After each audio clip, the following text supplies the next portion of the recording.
Sur la route sinueuse de la montagne, un grand talus menace de glisser. Pour protéger les voyageurs des éboulements, oncle Ahmed et Léo vont construire un mur de gabion. Mais avant de poser la moindre pierre, Marc le topographe arrive avec son trépied orange. C'est l'étape de l'implantation, explique Ahmed. Marc regarde dans sa lunette et plante des piquets précis pour marquer l'endroit exact où le mur doit s'élever. Une fois le sol creusé, une dame arrive avec un carnet et une petite pelle. C'est Sarah, du laboratoire. Elle descend dans la tranchée pour examiner la terre. Le sol est bien dur, vous pouvez construire, annonce-t-elle avec un sourire. Léo observe cette réception du fond, avec sérieux. Sans un sol stable et solide, le mur pourrait s'enfoncer sous son propre poids immense. Oncle Ahmed décharge maintenant de grands rouleaux de grillage brillants. C'est l'étape de la pose à plat, dit-il à Léo. Ensemble, ils déroulent le métal sur le sol préparé. Léo remarque que le grillage forme des mailles hexagonales. Ce métal est recouvert de zinc, c'est du fer galvanisé, un traitement spécial pour qu'il ne rouille jamais, même sous la pluie battante des montagnes. Un gros tas de rochers est livré sur le chantier. Ahmed donne une consigne très importante. Léo, pour les faces visibles, choisit des pierres qui font environ 1,5 fois la taille des trous du grillage. Si les pierres étaient trop petites, elles passeraient à travers les hexagones. Léo compare une pierre à une maille. Elle est bien plus grande, c'est parfait pour retenir le reste du mur. Le travail de force commence. Oncle Ahmed et Léo transportent les blocs de roche. Chaque pierre pèse entre 5 et 15 kilos. C'est lourd, souffle Léo en s'appliquant.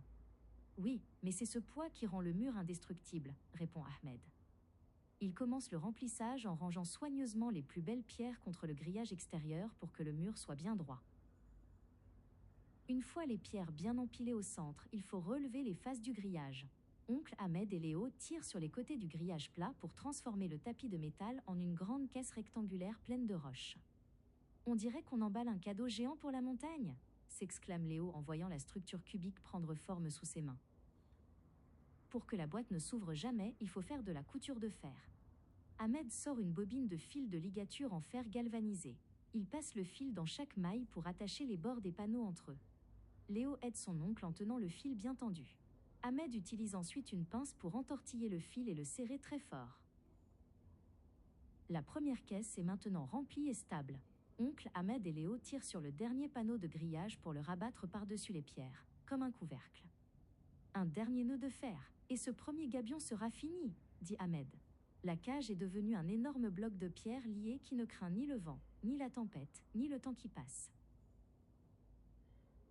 Le mur grandit de plus en plus. Il pose maintenant une deuxième rangée de caisses au-dessus de la première. On construit lit par lit, comme les étages d'une maison, explique oncle Ahmed. Léo regarde les étages de pierre monter avec régularité. Le mur ressemble maintenant à un escalier géant et robuste qui soutient fermement le flanc de la montagne.